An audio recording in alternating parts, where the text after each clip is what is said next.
प्रधानमंत्री नरेंद्र मोदी स्वदेश लौट आए हैं, लेकिन पीएम मोदी ने इजराइल की धरती से दुनिया को एक बड़ा संदेश दे दिया।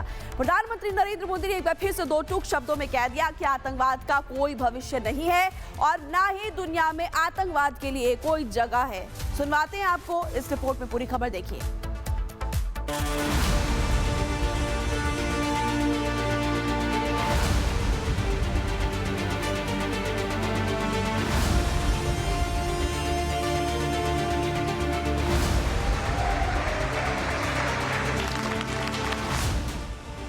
जब भारत का प्रधानमंत्री विदेश की धरती पर खड़ा होता है तो वो सिर्फ एक नेता नहीं होता, वो 140 करोड़ भारतीयों की आवाज होता है।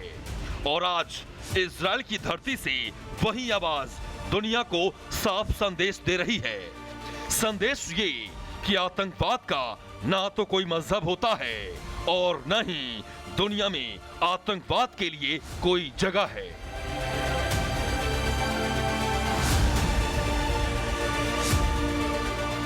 इजराइल के दौरे पर पहुंचे प्रधानमंत्री नरेंद्र मोदी और इजराइल के प्रधानमंत्री बेंजामिन नेतन्याहू के बीच प्रतिनिधि मंडल स्तर की द्विपक्षीय वार्ता हुई।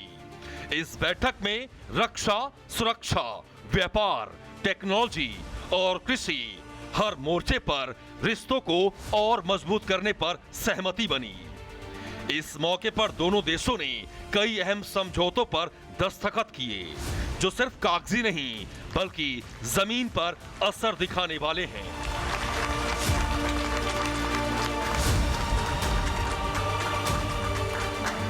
इसके बाद संयुक्त प्रेस वार्ता में पीएम मोदी ने ऐलान किया कि भारत और इजराइल अब सिर्फ पार्टनर नहीं बल्कि स्पेशल स्ट्रेटेजिक पार्टनर हैं।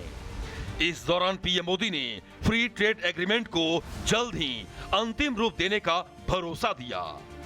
एआई, क्वांटम टेक्नोलॉजी और क्रिटिकल मिनरल्स में नई साझेदारी का रास्ता खुला।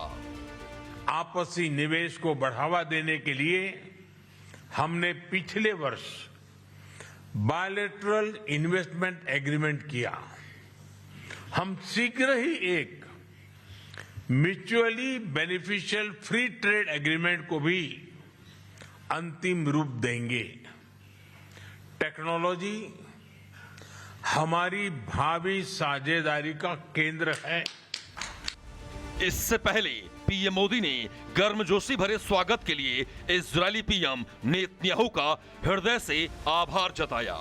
पीएम मोदी ने कहा कि इजरायल में जो सम्मान मिला है उसे वे 140 करोड़ भारतीयों और भारत इजरायल मित्रता को समर्पित करते हैं। मुझे इजरायल के पार्लियामेंट को संबोधित करने का अवसर मिला।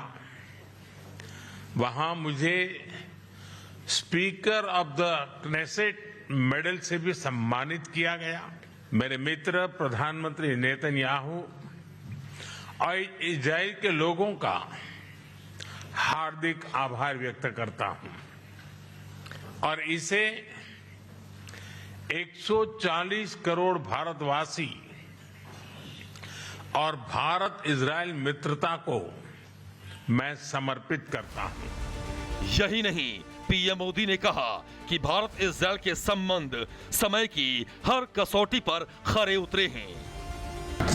पीएम मोदी ने कहा कि अब भारत इस साझेदारी को स्पेशल स्ट्रेटेजिक पार्टनरशिप का दर्जा देने का फैसला किया है। जल्द ही फ्री ट्रेड एग्रीमेंट को अंतिम रूप दिया जाएगा। टेक्नोलॉजी भारत इजरायल की भावी साझेदारी का केंद्र है। आज हमने critical and emerging technology partnership स्थापित करने का फैसला किया है। इससे एआई, क्वांटम और क्रिटिकल मिनरल्स जैसे क्षेत्रों में सहयोग को बढ़ावा मिलेगा। पीएम मोदी ने कहा कि अब इजरायल में भी भारत का यूपीआई चलेगा। पीएम मोदी ने ऐलान किया कि भारत में 100 सेंटर्स ऑफ एक्सीलेंस स्थापित किए जाएंगे। इसके अलावा विलेजेस ऑफ एक्सीलेंस बनाने का भी फैसला किया गया है। इससे इजरायली तकनीक भारत के गांव-गांव तक पहुंचेगी और इसका सीधा फायदा भारतीय किसानों को होगा। किसानों का उत्पादन बढ़ेगा, उनकी आय बढ़ेगी। दोनों देशों के बीच कृषि सहयोग का लंबा और सफल इतिहास रहा है। हमने इस सहयोग को फ्यूचरिस्टिक दिशा देने का संकल्प लिया है। इस दिशा में एक कदम और बढ़ाते हुए विलेजेस ऑफ एक्सीलेंस बनाने पर भी काम कर रहे हैं।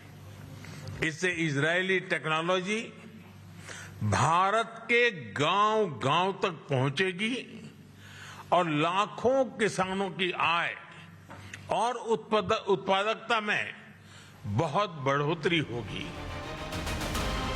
लेकिन इस दौरे का सबसे मजबूत संदेश आया आतंकवाद के खिलाफ जीरो टॉलरेंस की नीति से।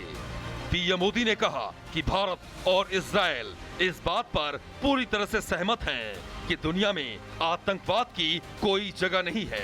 किसी भी रूप में आतंकवाद को स्वीकार नहीं किया जा सकता है। भारत और इजरायल पूरी तरह से स्पष्ट है कि आतंकवाद का दुनिया में कोई स्थान नहीं है। किसी भी रूप में, किसी भी अभिव्यक्ति में आतंकवाद को स्वीकार नहीं किया जा सकता। हम कंधे से कंधा मिलाकर आतंकवाद और उनके समर्थकों का विरोध करते रहे हैं और आगे भी करते रहेंगे। लेकिन जहां एक और दुनिया भारत की बढ़ती ताकत को सलाम कर रही है, वहीं देश के भीतर विपक्ष को प्रधानमंत्री का ये सम्मान रास नहीं आ रहा है। कांग्रेस सांसद इमरान मसूद ने पीएम मोदी पर तीखा हमला बोला और नेतन्याहू को युद्ध अपराधी तक कह दिया। देखिए, बहुत ही दुख का विषय है कि प्रधानमंत्री जी जो इतना उत्साह के साथ बता रहे हैं, वहाँ जाकर वो 238 जो लोग मरे आतंकवादियों ने जो मारे, उस आतंकवाद हमले के ऊपर प्रधानमंत्री जी ने बोला, लेकिन उसके रिटेलिएशन में जो नेतन्याहू ने नरसंहार किया, सबसे बड़ा युद्ध अपराधी पूरे विश्व का नेतन्याहू, उसके सामने एक शब्द भी उनके लिए नहीं बोलेंगे। हालांकि बीजेपी नेताओं ने विपक्ष की मंशा पर सवाल खड़े किए हैं।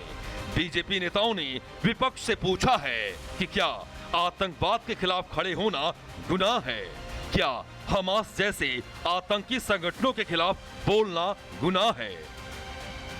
देखो, जो ऐसा बोलेगा वो आतंकवादियों का समर्थन करता हुआ दिखेगा। इजरायल हमास के आतंकवादियों के खिलाफ कार्रवाई किया। आतंक कहीं का भी हो, आतंकी होते हैं। आपको पता है, गाजा पट्टी में निर्दोष लोगों को जो वहाँ काम कर रहे थे, अचानक से हमास के आतंकवादियों ने अटैक किया, कईयों को मारा, कईयों को उसको अपहरण करके ले गए। उसके लिए इजरायल ने अपना अभियान चलाया। मुझे आश्चर्य है कि भारत के कुछ ऐसे लीडर जो हमास के आतंकवादियों का समर्थन करते हैं। प्रधानमंत्री मोदी का इजरायल दौरा सिर्फ एक विदेश यात्रा नहीं है, ये भारत की वैश्विक भूमिका का ऐलान है। आतंकवाद के खिलाफ अडिग भारत, तकनीक और विकास के साथ आगे बढ़ता भारत और दुनिया में सम्मान के साथ खड़ा भारत, और यही बात शायद विपक्ष को सबसे ज्यादा चुभ रही है। Bureau report, Republic Bharat.